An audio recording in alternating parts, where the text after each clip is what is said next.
Mana bog'im ham shu yerda. Xo'p, mana Toyir aka nima gap? Nima problema? Problema, suv problema. Nima bo'lyapti? Maktablarda suv idishlarni ko'rding ha?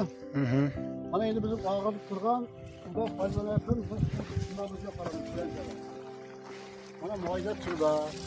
Rahmat shuncha kelib turibdi shu yerga biroq. Lekin dalni ishga uylarni obod qilishimiz qiyinroq.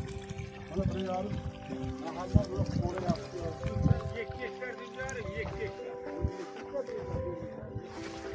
Nima uchun xo'rab qolgan bular?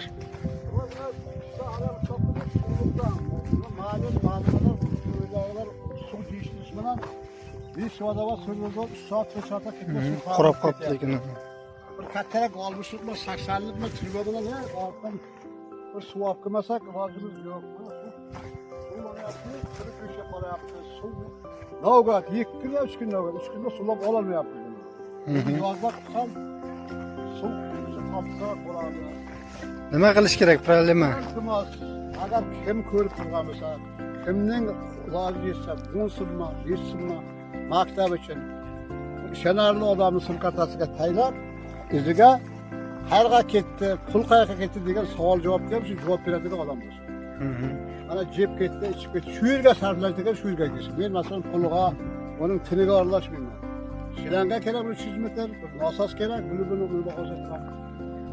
Bu yerdan bir suv saqlanadigan suv chiqishimiz kerak. Mana bor suv ichishimiz uchun foydali qo'yadi. Lekin bu ikki etaj maktabga bu manzara jarashmay turibdi-da. Jarashmay turibdi. Nasib bo'lsa, agar shu yerda obod qilasak, 2 yilda buni mahallaga olib ketsak, ko'p darvoza kamdan lubajidan qaragan insonlar o'galamizlar bu qoladi nasib bo'lsa. G'ayratni sizlarga bersin. Qilamiz. Yilning xalqning duosi. Bu bir kishi, 2 kishiniki, biz xalqniki, biz jamoatniki. Qarida bitta maktab turibdi-da, uni bir maktab turibdi. Buni arshalar olgan. Bitta maktab turibdi, lekin bu manzara jarashmay turibdi. 130 ta hozircha bu yerda 130 ta odam bor. Mana balandda 130 ta onar bor. Hal nariyaga yana dalnish obod qiladigan joylarimiz bor. 3 gektar yerda agroziya. Davlatimizga rahmat. Bir ovoz biror yerdan bir mol hal kirmaydi. Mana bunday maktabni bir xalqning puli bilan qurish hazil emas. Bir xonasini sozlaymiz joy kelsa. Katta 2 etaj maktab, atablina, patablina hamma narsasi ximiya xonalari, fizika xonalari, har xonalarni adillanib qo'ydi.